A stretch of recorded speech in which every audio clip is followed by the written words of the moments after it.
Hey guys, this is Gerald here, and I'm so excited today because for the first time ever, this is our first ever episode of Hangout with the Experts, and today I have a very very special guest with me. All right, dude, I'm so excited to hear more of his stories, right? And so basically, this man, right, he literally went from zero to I mean, if you've heard his stories, he went from washing dishes to generating over $25 million a year, of the online businesses, right? And he also has won the Inc. 5000 Award, Young Entrepreneur of the Year Award, Business Excellence Awards Canada, Canadian Business Excellence Awards for private businesses. Man, it's one whole list, man. Best-selling author of the book, The Traffic Trilogy, right? Google AdWords certified, ClickBank's top client, and just so much more, right? So without further ado, I would like you guys to just give a warm applause, or like in this case, right? Give a warm welcome to the one and only Fred Lam. All right, so Fred, thanks for that introduction. Obviously, you did a lot of research on basically my credential. That is a kudos to you, a hats off to you. But before we begin, obviously, I want to make a statement. I won't claim myself making $25 million a year because obviously I don't want to make claims that is basically irrelevant to me. So through my e-commerce journey, I have actually basically accumulated over $25 million, and I did it in just a couple of years' time. So I don't want to basically think that I'm making $25 million a year, which I hope, but my business is actually finishing with $10 million this year, though. So that is basically 10. I think next year we'll hit hopefully that $20 million a year mark, and that's what we're aiming for right now. Nice, awesome, man. So, I always start my kind of like hangout with kind of like ice-breaking question, right? And it is basically, if you can choose one celebrity, right, who would you most like to have dinner with? That's a really good question that you ask. I mean, at different time in my life, there will be different people that I basically want to look up to and basically really meet. I think one person that inspires me a lot, well, I actually have two. Can I be greedy? Can I say two? Sure. Okay, there's two people that inspires me a lot in the last 6 months to a year time. And I'm not sure if it's actually a common thing or it is a show that you guys would watch in Malaysia or Singapore, which is The Prophet by Marcus Lemonis. I think that guy is absolutely brilliant. And if you actually look at his social media, there's nothing negative about him. And he genuinely is like a super smart entrepreneur. So that's one.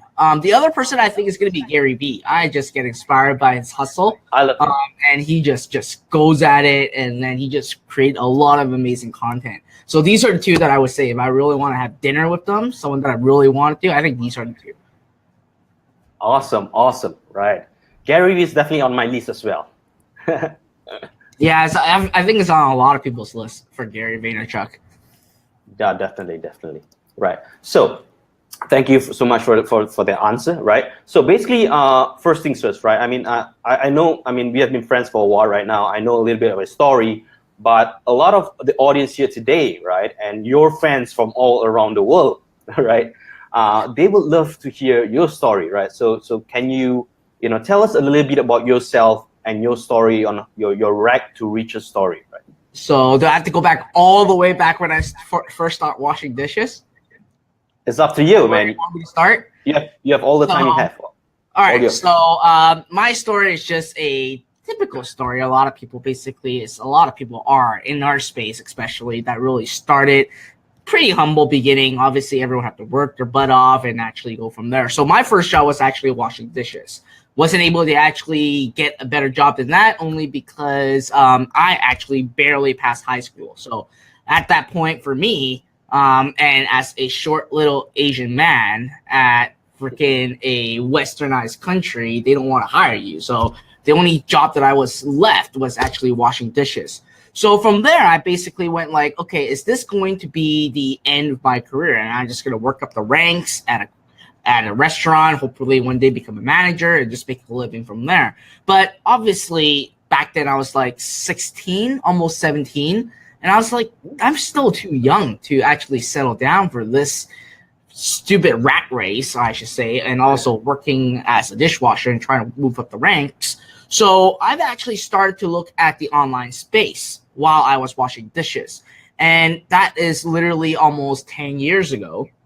So I basically look at it, well, not 13 years, 13 years ago almost. And I was like, well, back then, 13 years ago, online space was a hit, but it wasn't something that every single person could actually start right away. There's a lot of information here or there, and there's not really a lot of big courses out there. So what I've done was I basically took the money that I've earned from basically washing dishes into, number one, spending money on whatever course that I can get a hold of, because it wasn't that common back then. Number two, I spend time at night in forums just to really check out, like, how can you build a business online, or how can I basically build a career online. I wasn't even thinking about building a business. It was more of like, how can I build a career on the online side of things? So from there, I simply tried a lot of different things. I invest a lot of my money that I've earned from basically at a restaurant into basically playing around with ads, with affiliate marketing and all those other stuff.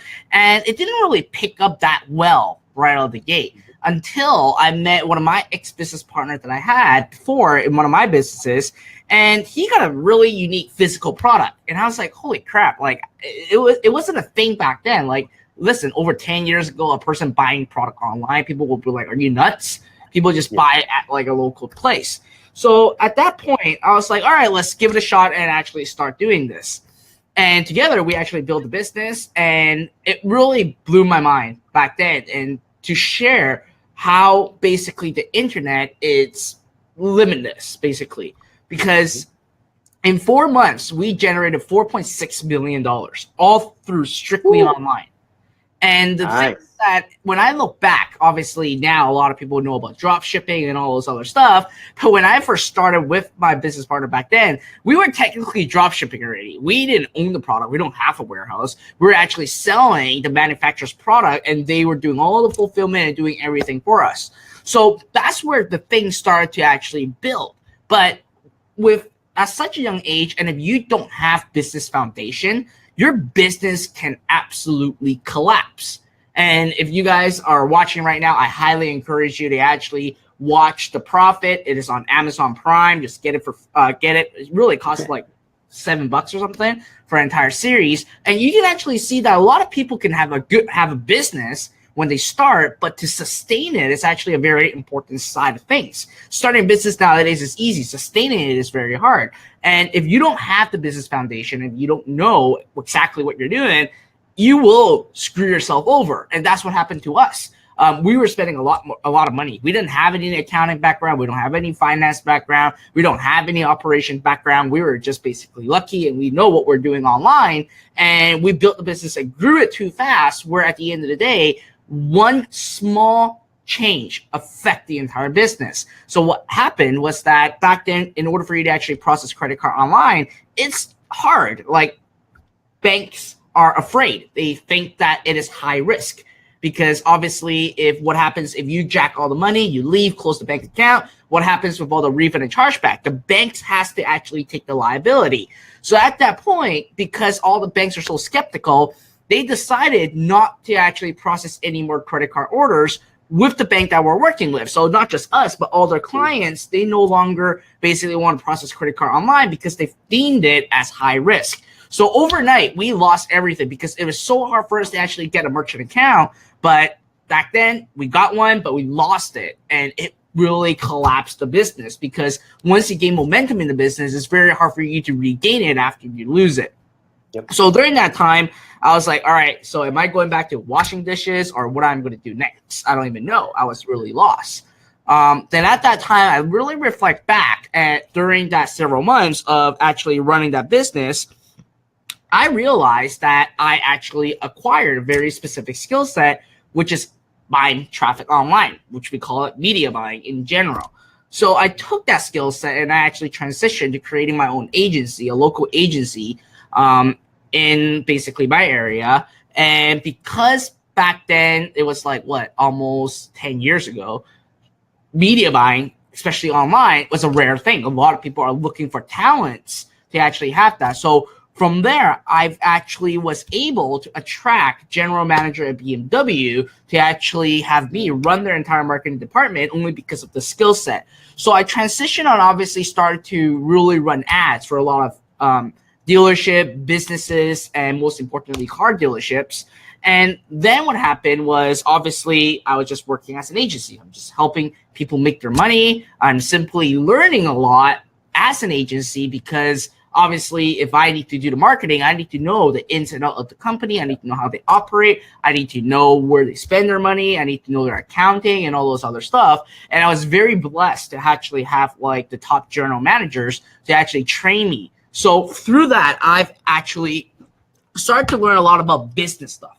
And those business stuff helped me a lot. So I actually had an agency for 3 years. And then from there, I simply look back and I was like, all right, I'm making these people so much freaking money. I need to do this for myself. So I went ahead and I started creating a new business, again, all physical products. And I was like, all right, I'm going to cut my agency. I'm just going to focus on simply selling physical products online. So at that time, I created 2 brands at the same time. And in 2014, it was. The first business actually generated $1.8 million in 3 months. The other business actually generated, I think it was a 2-point-something million in the same time frame. It was a very, very close time frame. Sorry, in 2011. Then in 2014, I created 2 businesses at the same time. My apology. Getting old. I totally forgot about it. So from there, I can easily replicate the results on basically selling physical product online simply through media buying. And obviously throughout from there, I keep scaling businesses and keep starting new ones. And that's what I do. So that's the quick, brief side of things. I'm not going to go in depth on all the other stuff, but yeah, that's how I started. And that's how I've become who I am today. Wow. So basically you went from, you mentioned you were, I mean, you flop out from your high school, is it?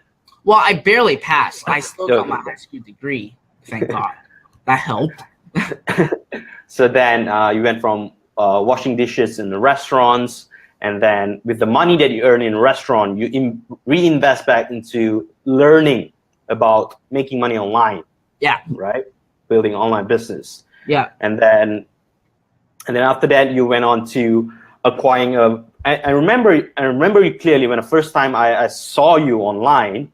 Yeah, I think that was years ago, and you were very well known for media buying, especially Google AdWords and Facebook ads. Yeah, am I right to say that? Yeah. Yep. All right. So and then went on. You have your own agency, and now you're just, it's insane, man. What you've just done within a few years, within a few short years. Yeah. So it's been a big transformation, that's for sure. Wow, unbelievable. So now you've been living in Canada for your entire life? I was actually in Singapore for a year. If Canada actually didn't approve my immigration and my family's immigration, I think I would be in Singapore right now. So I actually immigrated from Hong Kong to Singapore, and then for a year, and then obviously at the end of the day, Canada approved our immigration, and then we moved to Canada. So I was in Canada since kindergarten. So I can say probably majority of my time in Canada. Wow. Okay. All right. So, by the way, is my screen freezed? Yes, you froze on us. It sucks, man. So let's move on to the next question, right? And so, the question is, you have built like 25. You generated over $25 million online with e-commerce business. But the question is, because a lot of people here are just getting started, right? Yeah. And so just imagine, right? If you have to start all over again from zero, like page 1 today, right? Okay. What would you do to make your first $10,000 online with Shopify? Well, I would be honest with you. I would actually just drop ship the heck out of AliExpress, and I think that is the most important part. And while I do that, I will basically figure out what is my long-term play for my store. Because what I've been seeing a lot right now in our space is that everyone is going after the short-term solution and not really going after the long-term play. It's kind of like the general store versus the niche store analogy. A lot of people will say, well, I go after the general store because I can really test so many products. I can do this, I can do that. That is true. But at the end of the day, you're not building the longevity of a business, only because people need to understand.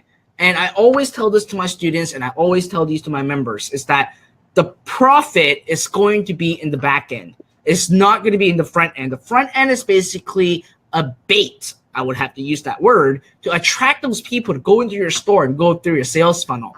How you actually make your profit is basically by you building a relationship with your new customers and getting them to continue to buy from your store. So I actually will have two things at play. If I were to say, what is the fastest way for me to actually make $10,000 right away? Again, I'm just going to arbitrage the heck of AliExpress. But at the end of the day, I will still figure out what is my long-term goal? What is the niche that I really want to be in that I'm going to actually keep growing 3 years from now, 5 years from now, and have a database of loyal customers where I can eventually sell them whatever I want. So I will have those two working simultaneously at the same time if I were to actually start from zero again. So again, I think my screen froze, but can you hear me right now? I can hear you fine, and do not turn off your camera and turn it back on. No, I won't. Sucks. It sucks too. And I'm looking down. Yeah, you're looking down. It looks like you're gonna cry or something. I'm typing the title, right? What would you do? But anyway, right? So correct me if I'm wrong. Let me summarize. So basically, would you set up both general store and specialized store at the same time, or? I would, to be honest with you, I would. So both at the same time. One, it's kind of arbitrage, dropshipping, AliExpress. I mean, the other one is more for branding purpose, right? The other one, I'll still be arbitraging and dropshipping from AliExpress. Yeah. So what I'm more of going to be doing is, it depends on what the time frame is going to be, right? Like, I go after long-term play, but at the same time, you say, oh, how am I going to generate $10,000 in just 30 days? I would just straight up and just do a general store and do it, but it's not going to be a long-term play. That's the problem. Yeah, that's true. That's true. I mean, for dropshipping, AliExpress, general store is always, it's like fast money, right? Easy money. Yeah. It's for cash flow. Yeah. The one that has the brand will always win at the end of the day. Definitely. It's a long-term game. It's a long-term game. And the thing about this is like, people, consumers are getting smarter and smarter nowadays, right? And back in those, I think because, unfortunately, many, quote unquote, irresponsible sellers have just, I've seen many of them. They literally spoil the market, and when they drop ship those ugly e-packets and just make so many people piss off. Well, yeah, there's always going to be that case, and that's why at the end of the day, you got to take care of your customers. That's like the most important part, and it does mess things up. I agree with you. People that don't really actually treat it like a business do mess it up really, really drastically as a whole. But it's going to really address to an effect where dropshipping is going to die. I would say the answer is absolutely no, because there's a lot of businesses that actually dropship, and that's always been their core. Yep, that's true. All right, so coming to the next question, right? So it's about product research, right? I mean, this is a huge topic, but just a quick advice from you, right? In your opinion, like what is your kind of favorite method of doing product research, or in other words, how do you find winning products? This is a very common question. This is a really common question, and the thing that I always tell people is you have to be in the niche of your own business. So let me elaborate that a little bit. So let's say that you created a store selling the latest trending gadgets, okay?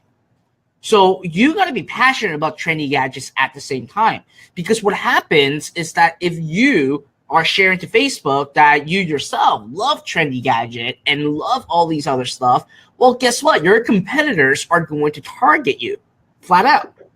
And when you are basically being in the shoe of your customers and being targeted with ads and products that you know that's going to sell well in your store because you love it and you love it yourself and you would pay for that amount for that product, well, it's very simple. When you see an ad that sells it, at the top right corner of the Facebook ad, when they say sponsored, there's a little down arrow. When you click on it, you would actually see why you have been served that ad. This is like the easiest way for you to actually replicate people's success, because obviously you're in market, you are your customer too, because you know that, hey, I love trendy gadgets and even I see this gadget, I want it.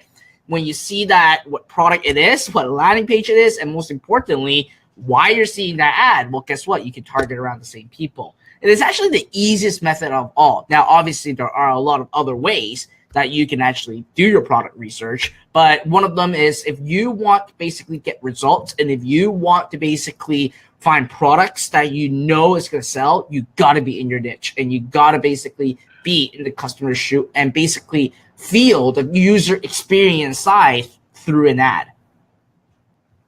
Yeah, and I always advise, my students that you have to master your niche. You can't just oh, okay, the cat niche looks profitable. I'm just gonna pick some, random cat products and just start promoting it. Most of the time, you just won't get sales. Yeah. You just have to know, as much as possible about a specific niche. And I don't know about you, but I advise them to do research. Google, Facebook groups, blogs, forums, any other ways that they can do research to kind of know more about their whatever niche of their choice. Yeah. The niche wise, what I will always look at is similarweb.com. I would also look at alexa.com to really understand the demographic, because you need to know your demographic, and that's why you got to be in your niche. Speaking to a 25-year-old through an ad is very different than speaking to a 45-year-old through an ad. Even if they're a cat lover, it's very, very different. Yep. Right on. Speaking to men and speaking to women is different. Yeah. I mean, husband and wife. Yeah, and usually, say if I use the trendy gadget as an example, it's going to be always men. It's going to be 25 plus men. So they use different tonality, they use different wording, and you got to just attract them. That's true. Let's go on to the next question, right? So these are more towards Facebook ads now. Yeah. Okay. So assuming now you found a product that, you see the great potential, right? And you want to test this new product through Facebook ads. Yeah. Can you walk us through on how methodology and how would you go on testing? How many ad sets, worldwide, US, which country, and as any info that you can share? That's a really good question. So I always start with US as a base. And if I were to basically go from let's go from a campaign level downwards. I think that's easy. From a campaign level, I always go after website conversion. And I always go after purchase. Now, I don't go after regular purchase. I don't go after the entire purchase optimization, because obviously when you choose website conversion, you get to choose what kind of purchase or what kind of event that you wanted to trigger. So what I do is I create a custom conversion based on the product purchase. So obviously, that more advanced wise, every single product inside Shopify has a product ID that is unique to your store, and basically I create a purchase conversion based on that, so that I'm telling Facebook specifically that, hey, there are a lot of products in my store, but when I'm advertising right now with you, I want you to basically get the most result on people buying this particular product. So I basically identified that first. Then when it comes to the asset level, I simply set 3 different assets. And I call this the 3x3 method, because if I want to rapid test this, I want to quickly get data to see if that product's going to sell or not. And I want to basically see 3 variables that is very important. I'll explain in just a minute. So in the asset, I always go after 3 different assets. And in 3 different assets, I target something different, okay? I target something different. It's going to be the same product because you always want to basically have one product within one campaign. So it's going to be still the same product, but 3 different targeting. Now, under the 3 different targeting, I also have 3 different ads. So it's basically 1, 3, and another 3. So basically, I have 9 ads, 3 ad sets, and 1 campaign. And the reason why I said it that way, and I also teach my students to do it this way, is because if you look at e-commerce from a front-end perspective and looking from an advertising standpoint and the behavior side, because at the end of the day, when it comes to advertising, it's all about psychology. It's all about the behavior of the person on the other side of the screen. So if we look at that and we look at the data that Facebook gives us and also what Shopify gives us or Google Analytics, you will basically drill down into 3 elements, 3 things that is going to affect your campaign, either make or break. Number 1 is going to be the products, right? We all know that. That's an easy one. But the second one is actually the targeting. If you find the right product, but you don't find the right targeting, you won't get it to work because you have to basically have the right product and the right targeting. And the third variable is the right message. Because you can get the product right, you can get the targeting right, but if your message is not written well or resonate with your audience that you're trying to advertise to, it's not going to work. So with the 3x3 method, what it allows me to do is basically I can rapid test the product right away. I can use that one product and I can determine through 3 different audiences and 3 different formats of ads and different hooks on the ad. Is it going to be the product that's not going to sell, or is it going to be the targeting that's not going to sell, or is it going to be the ad creative that needs some work at it? So that's what I do. All right. So yeah, basically it's presenting the right message to the right audience, and sometimes it's at the right time. Yeah. So you have each campaign you have 3 ad sets. Yeah. Each ad set you have 3 ads. Yeah. And budget-wise, what is budget-wise? So there's 2 ways to do it. If you want to be doing slow and steady and to be safe, and you have a limited budget, I usually just do $5 per asset. But if you're like, you know what, I have got the budget and I want to rapid test it, I do $20. $20 per ad per day, right? Per ad set per day, yes. Or per ad set. Per asset, yeah. Per ad set. So you have $60 there. Yeah. Okay, so it's either the $20 will be split. Sorry? So the $20 each asset will be split to 3 ads, right? No, $20 per asset. So it's $60. Yeah, in total. Because $60. the budget is being done on the asset level. Yeah. Yeah. Right. So there you go, right? I hope you guys jot down all these tips and strategies, because all these are, you rarely. I mean, Fred just don't randomly, have all these hangouts. He do have his daily huddle, right? Follow him at his fan page. Really good stuff. But so really write down all this advice. Of course, you can watch the replay. But so this is how Fred does his rapid testing method, and I think it's pretty solid. Again, different people have different ways of testing, right? So which comes to the next segment, right? I call this the rapid fire questions. It's also rapid fire, where so the question will be just give the first answer that comes into your head. Just give that answer, right? Okay. So first question is, what is your favorite food? What is my favorite food? I would have to tell you my favorite food is an Asian thing, okay? It's actually what we call cart noodle. I'm pretty sure there are in Malaysia. Like, you have your own noodle and then you get to actually choose whatever topping you want. Uh-huh. I love those. C-A-R-T? Yeah, we call it cart noodle. So it's basically a do-it-yourself basically noodle. So you get to choose whatever noodle you want, and you get to choose whatever toppings you want. I love those. I actually have once a day. How much does it cost? I'm just curious. Oh, in Canada, it's expensive. Yeah. In Canada, it's like one bowl is around $6.50. Canadian dollars, right? Canadian dollars, yeah. Well, it's pretty. I don't think there's such thing in Malaysia.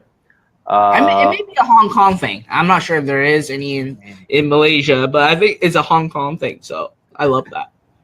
All right. And so next question, how do you find inspiration how do I find inspiration? This is a good freaking hard question that you're asking.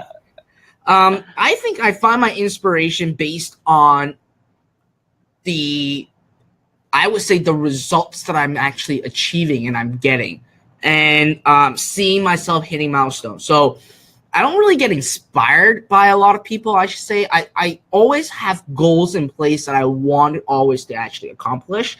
And it always is an inspiration for me to actually keep pushing on hitting those goals. And that's what I do. I don't read books, actually, so I don't know how I can answer that.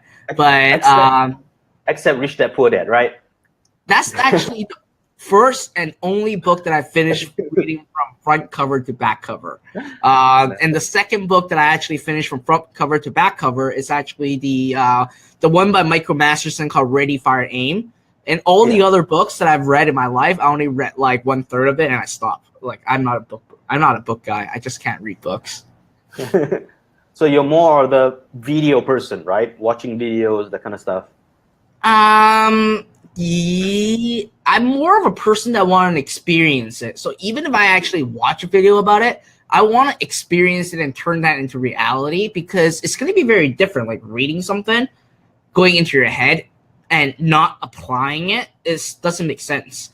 So for me, I love to basically like dig my heels and really go into it and experiencing it myself. It's just like right now, I read one of the book. Obviously, I only read the couple first chapter called Scaling Up.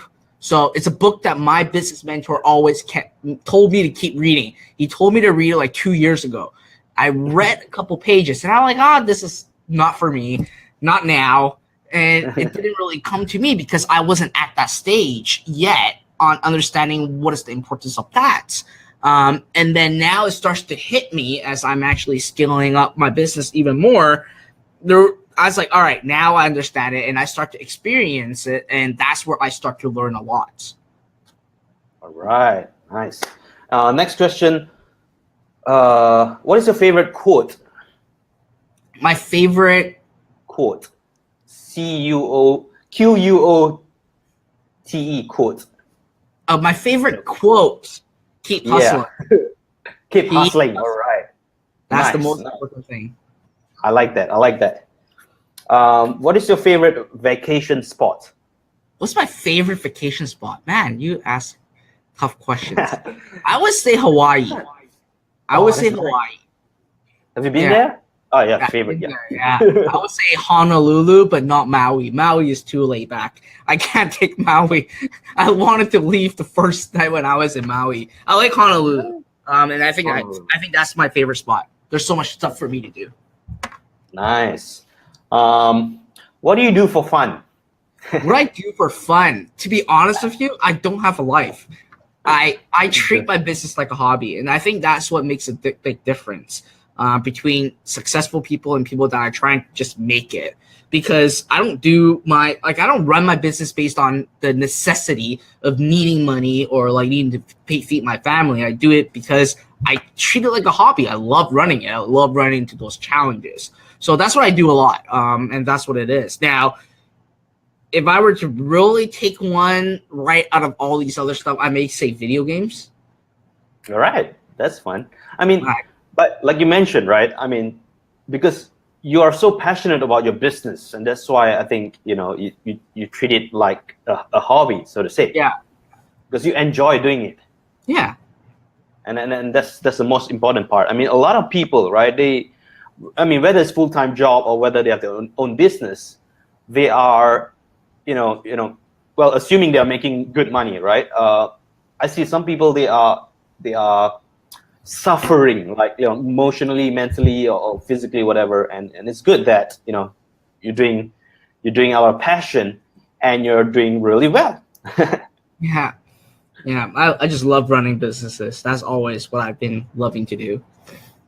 Nice. Okay, last one from the rapid fire. What is the best piece of advice you ever got?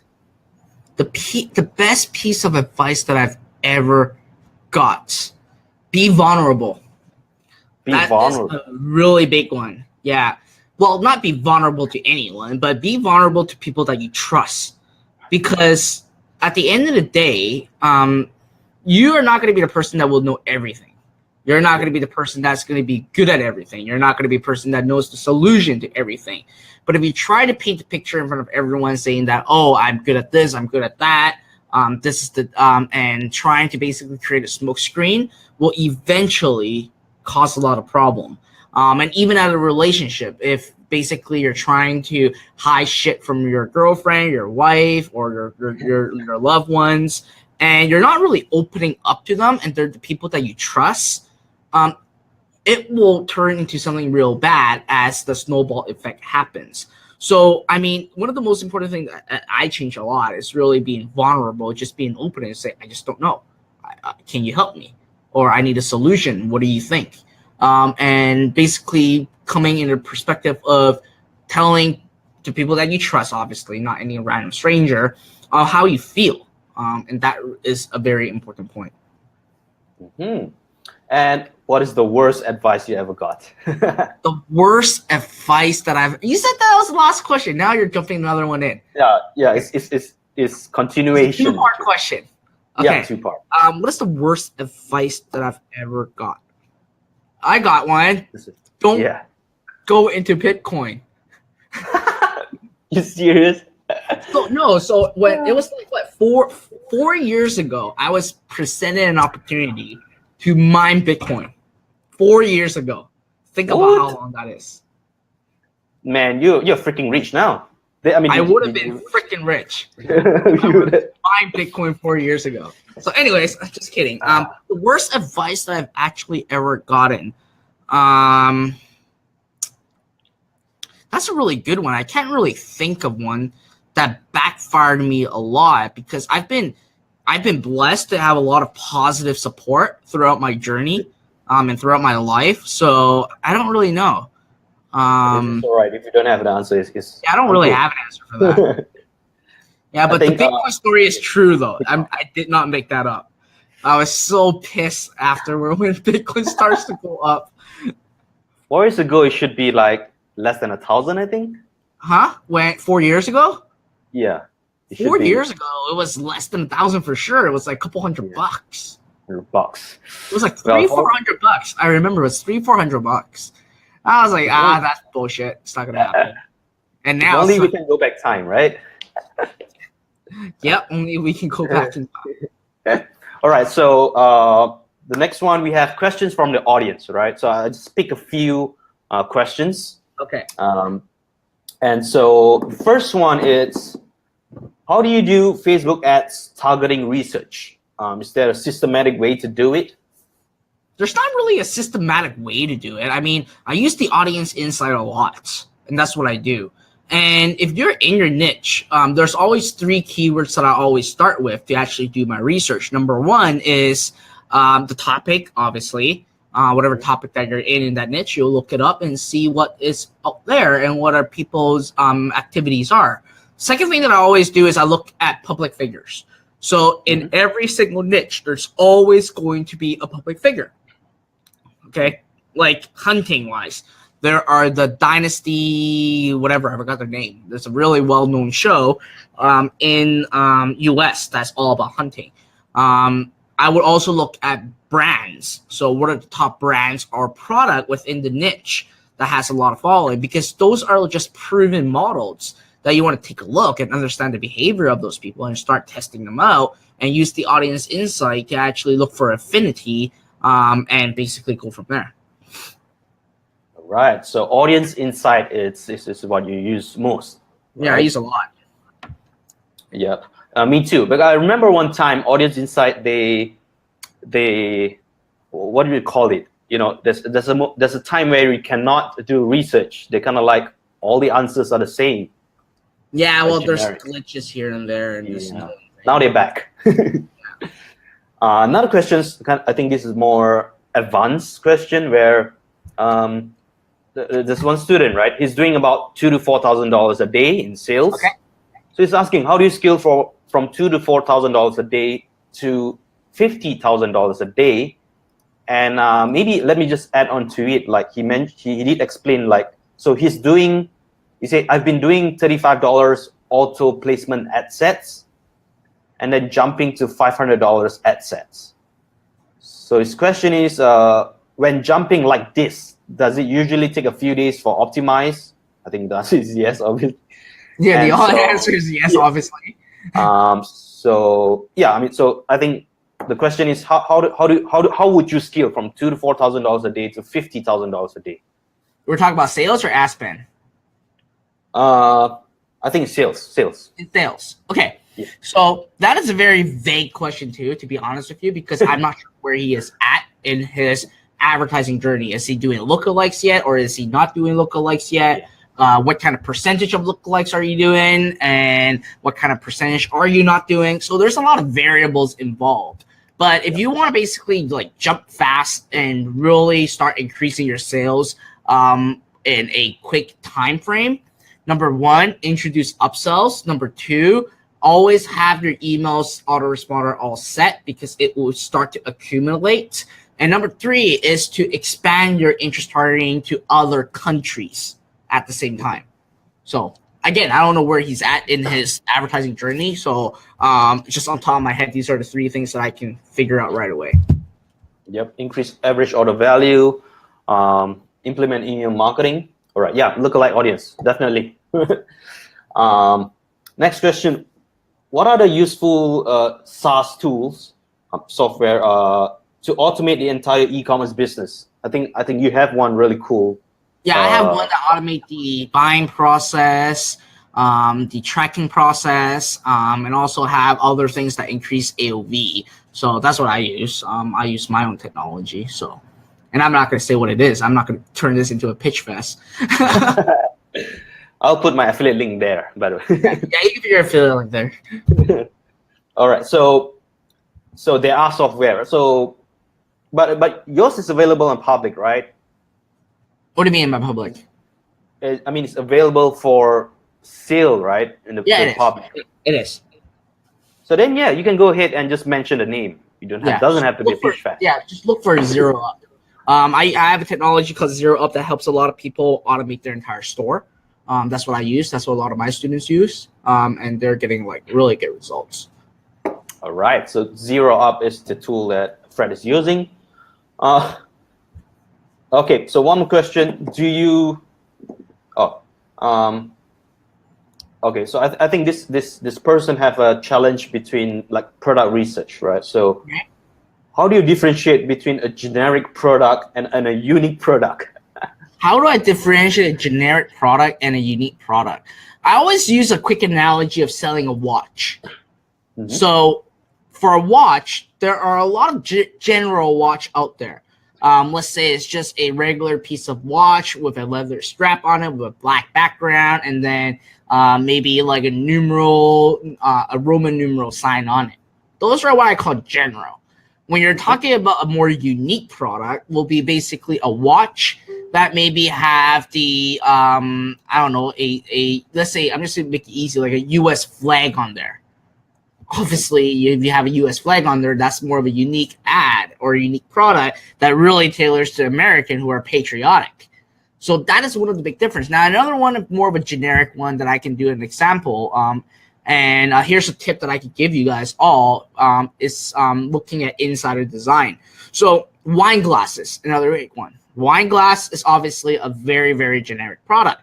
But if you want to turn it into a unique product, there are products out there right now that is a wine glass where you can actually have they have a straw in the wine glass or a aerator right in the middle at the same time. Those are unique products because those are not just a random wine glass. So there's a uniqueness to it, and there's a hook to it, what we call the USP, unique selling proposition. So hope that helps. Talking about a wine glass with the straw, that is one of our products that's getting sales for us. Yeah, that was really general. Yeah.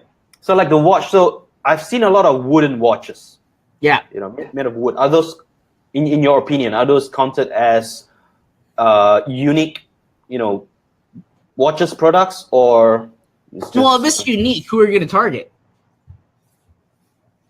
Yeah, I don't know. I don't sell this, but right? No, I'm just bringing it up as a fair debate, right? A wooden watch, yeah, a lot of people can debate. Well, I can go after people that love trees. Well, people that love trees won't buy that watch because they don't need a watch, right? So it's very different. I find a watch being generic too. It has to be something unique that can tie into it, that can use as a hook, that can use as this is a unique product. This is not just some random regular products that you can find. Yeah, one quick question since we're talking about this, right? Because recently I heard, because I have my own style of teaching and other people own style of teaching e-commerce, right? But one of the questions I want to ask you is that, do you go for product first or audience first? I go for product first. And why? Why? Just want to know. It's very hard to actually go the other way around. If you go audience first, then the product, then there are so many products that can work on an audience. And I think that for me, I would always go after product first, only because I can test more audiences. I'm not restricted to that one audience. And I mean, you may be right. You can do it the other way around if you look at it from that perspective, but it's going to be as effective. I think that you're going to burn more cash to figure out that one audience is going to work or not versus a product, though. All right. So you go for products first and then test it out various audiences. Yeah. Okay. All right. So I think we come to the end of this hangout. Thank you so much for your time. We really appreciate it. Before we say goodbye, right?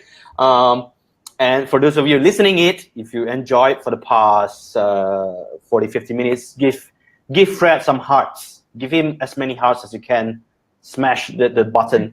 And so, Fred, for you, right? What are your final words of wisdom for our viewers? I think one of the most important things is seriously just take action. There are so many content out there. There are so many things out there available now on the internet. The only thing that is stopping yourself is yourself, to be honest with you. If you don't take action, if you basically implement the things that you've been learning, it's useless. So just take action. Take action. Take baby steps. All right. Thank you so much. That advice is like I do give the same advice like literally every day. And that's I totally agree with you, man. Awesome. So, Fred, I think we come to the end. Anything else you want to add? No, that is it. Thanks for having me here. So all the best for you guys. By the way, one more thing. How can the viewers know more about you? Connect more with you. Where can they find you? Where you can find me, just YouTube me, Fred Lam, or Facebook me, Fred Lam. You'll find my Facebook page. You'll find my YouTube channel. Those are the easiest way to actually get my information and content. All right, there you go. Facebook, YouTube. So I think there are a lot of other comments. Probably I'll just answer manually. But Fred, you want to answer some or? I see this guy kept asking me. Let me see. I keep seeing it show up. Say the author of Profit. Oh, Marcus Lemonis. MarcusLemonis. Marcus Lemonis. He's not really an author. He's more of he's the host and the star behind it. So that's what it is. I watched Shark Tank.